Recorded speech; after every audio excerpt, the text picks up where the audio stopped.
It doesn't have to be October for you to watch a good slasher movie. But if you get to October and you haven't watched a good slasher movie, it's a good excuse to watch some of the classics. Because starting with really, I think, Halloween on down, there's some really good classic slasher films. The one I want to talk about today is one that I hadn't watched in its entirety until maybe 2 years ago. And that's just what it was. And I can be honest, I was probably too scared to watch this movie. Since I was a kid, I've seen pieces, bits and pieces, things, clips, little things. But look, 90s kids, a lot of us were quite afraid of movies like this. And just because you grow up doesn't mean that kid goes anywhere. The kid's still in there. We all have the kid still up in there somewhere. And as such, those little pieces of the kid still get a little bit of fear jingles. I call them fear jingles come up sometimes. Having said that, I did watch this movie and I have some thoughts. I want to talk about it. So let's get into Friday the 13th. Let's talk about it.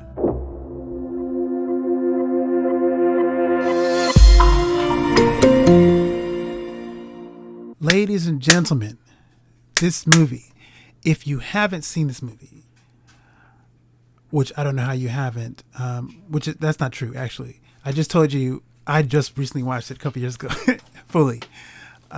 So it's possible you haven't seen the movie. If you haven't, and you're a horror fan, you might watch this movie. It's pretty decent. If you're not a horror fan, watch it with people who are horror fans, because you can still find some positives about this movie. I originally, when I did see it, there was a showing in Petaluma and at the local theater downtown there. And occasionally they do old movie screenings where they show movies from certain time periods, whatever it is. They have a range of older movies that they show there. And this particular time, Friday the 13th was the movie. And I went with some friends and had a great time. I was thrilled. I was chilled, and I also left the experience feeling there was a bit of emotional in terms of the story, because I think most people going into this movie, if you haven't seen it, you might have seen the later films, and so you have a preconceived idea of what you think the original movie is going to be. Whatever you think, it's not that.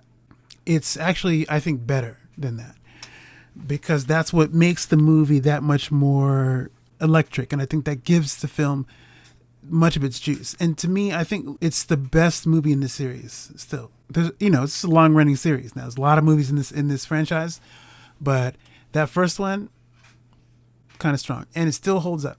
And this is one of the movies that joins John Carpenter's Halloween as one of the definitive slasher movies in the subgenre. And when you watch this, you can feel how Halloween inspired this movie. Halloween which I just for kicks, I think I will have to talk about on this channel. I don't think I've ever discussed it on this channel, but I think this is a good year to do it. So it may happen. But Halloween is one of those movies that when you discover, again, it still holds up.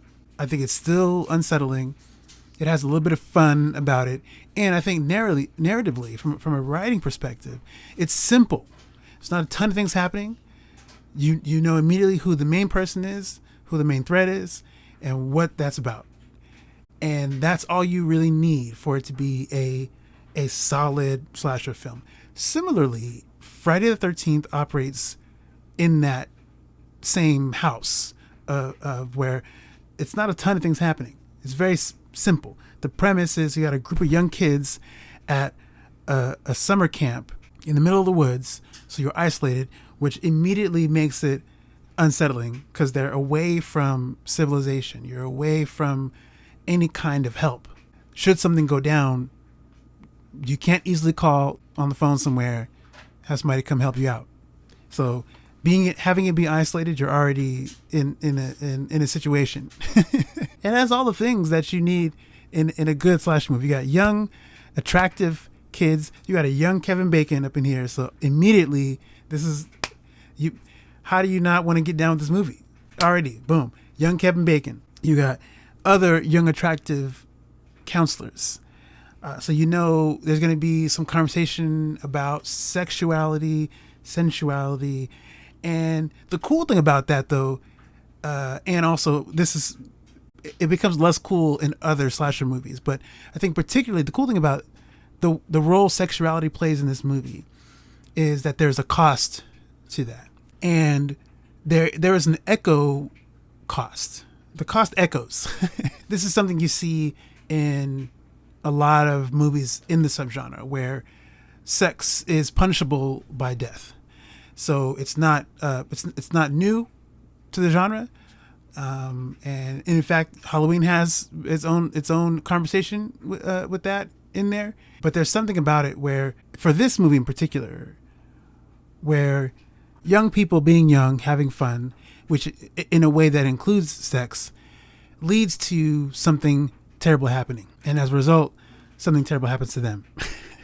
It's no more apparent in the movie that sex is dangerous than in the prologue, which I think is an amazing prologue. It sets things up really well, where you have two camp counselors who are at first hanging out with a group of their fellow counselors, sitting by the campfire, or sitting by the fireplace, singing songs and stuff like that. Two of them go away to have a little fun, and then they're attacked and murdered.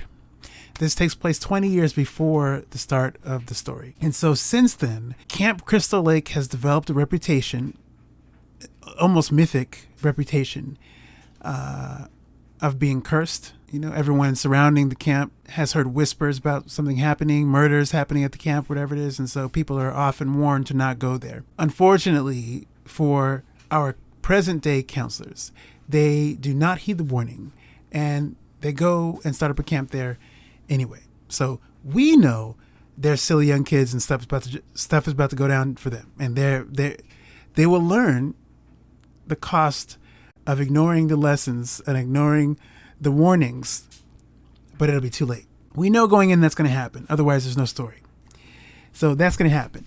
Our main character, Alice, played by Adrienne King, arrives at the camp with a bunch of other counselors. So they're ready to start a new season of camp at Crystal Lake. Obviously, that doesn't happen because there's a thunderstorm and stuff. So that puts the brakes on stuff, but people can't leave.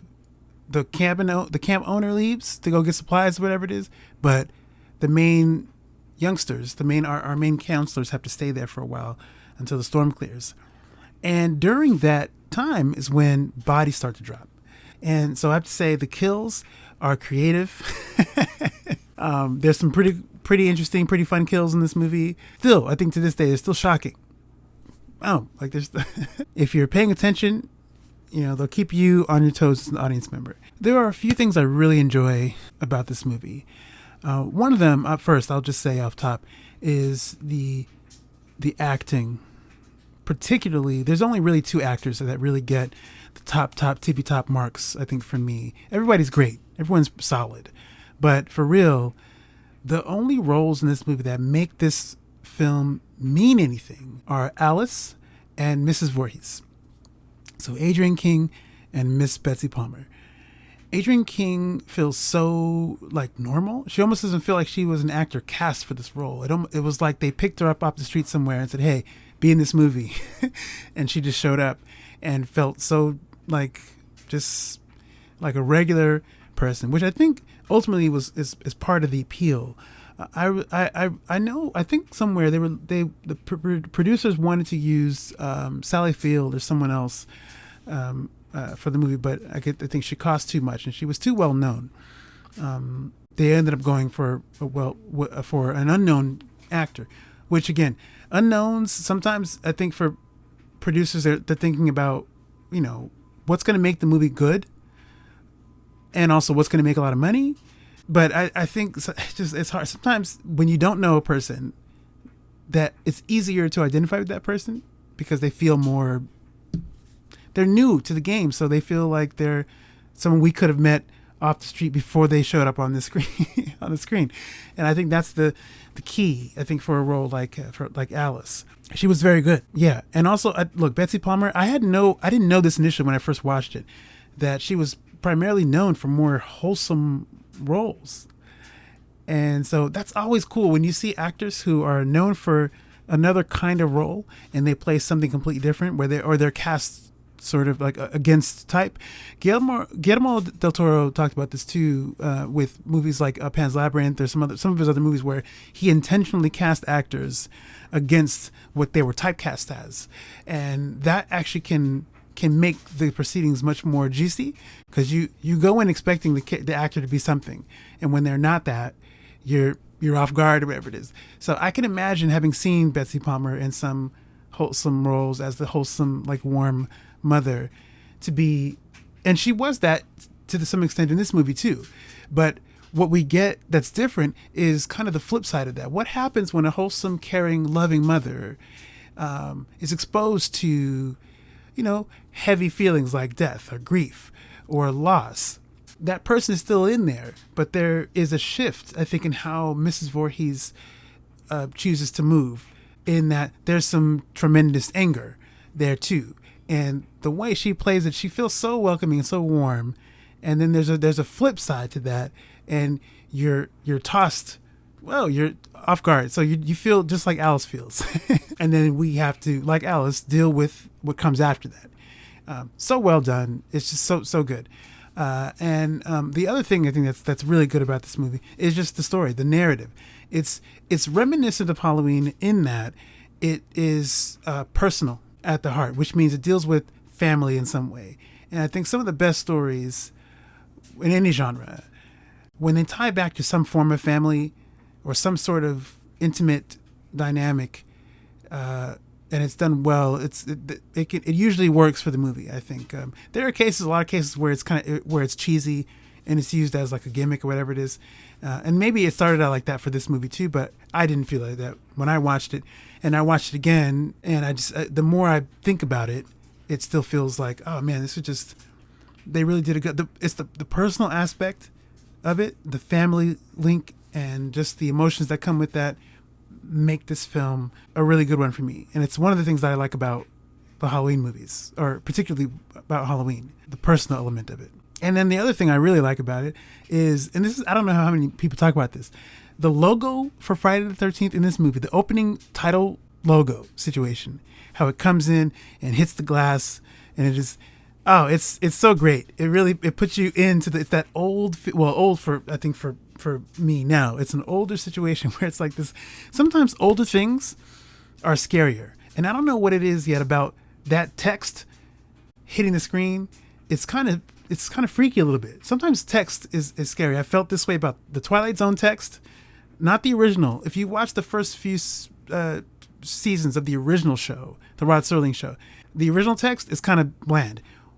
When season 3 rolls around, season 4, when they change the text that's now iconic Twilight Zone text, that's spooky. It's spooky text, dude. There's also a Nicolas Cage film called The Knowing. The text in that movie is scary too. So it's text with the accompanying music to it that makes just what's on the screen feel scary, where you almost don't even want to see the words.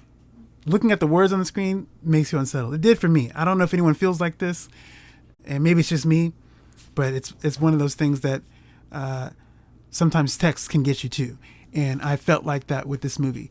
The opening title credits, there's not a lot of credits, I think, that do that to me, where you see the credits and it gets you in some kind of mood where you're pumped if it's an action movie, or you feel, fear if it's a horror movie or whatever it is, or you feel like whatever, it's like warm and fuzzies if it's like a more emotional, whatever it is. But just the title hitting, hey, Friday the 13th, you know exactly what this movie is, and it's immediately telling you it's not messing around. So you sit down and watch this movie and have fun if you want to. It's not that kind of movie.